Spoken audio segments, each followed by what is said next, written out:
So today we're going to go over the only practical use of Chumbi for self-defense. So when someone grabs your arms, you essentially come out, over, and down. And that's how you use Chumbi to escape.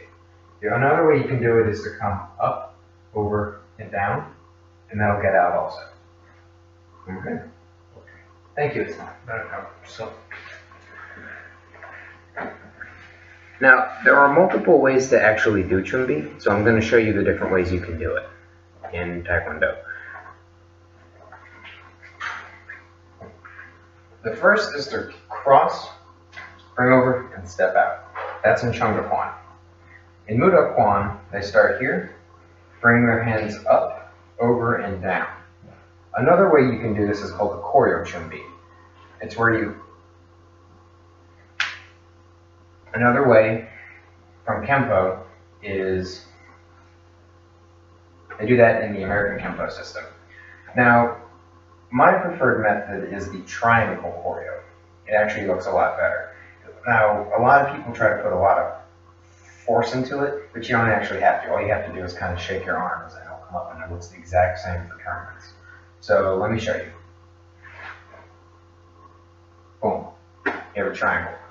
Interestingly, that triangle for choreo can be used as a fighting position. I had a very good training partner in the past who figured out a way to use this to deflect moves. It's very powerful. It's very good for stopping kicks, especially if the person is a really good kicker. So I'd like to thank you guys again for watching this. I'd like to thank Istvan for help me, because unfortunately while I've been in Hungary, there's not many people I can use as a training partner.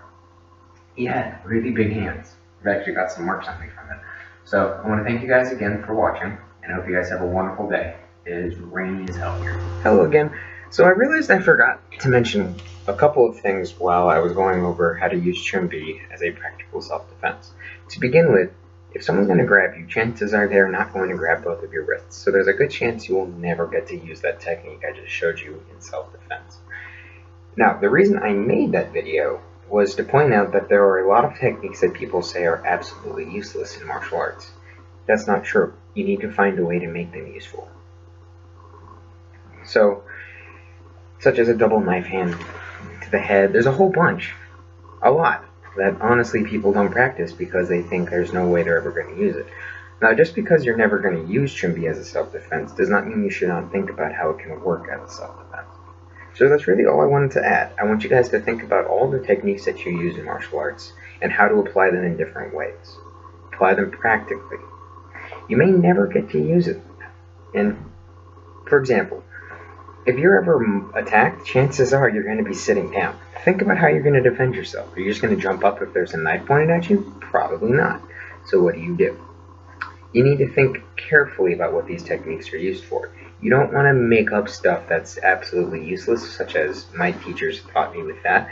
But that being said, it's a good example of how you can take a technique that's relegated to being useless and making it pragmatically useful for your training. So, that being said, if you're going to do self-defense, figure out how to use every single move in your repertoire so that you can use it on the street. Chances are, once again, no one's going to ever double grab your wrist. They're going to probably grab your lapel or try to choke you out or get you in a headlock and that kind of stuff. And you need to think about what moves might be able to get you out of it. For example, when someone tries to headlock you, there's a stretch that we do, back and forth, back and forth. If you just tuck your chin, they won't be able to choke you out, but they can still press your arteries. So you have to think about how to use your techniques, all of them, even stretches, and how to self-defend. Martial arts is about utilizing every bit of information that we are given and applying it. So thank you guys again for listening. Hope you guys have a wonderful day.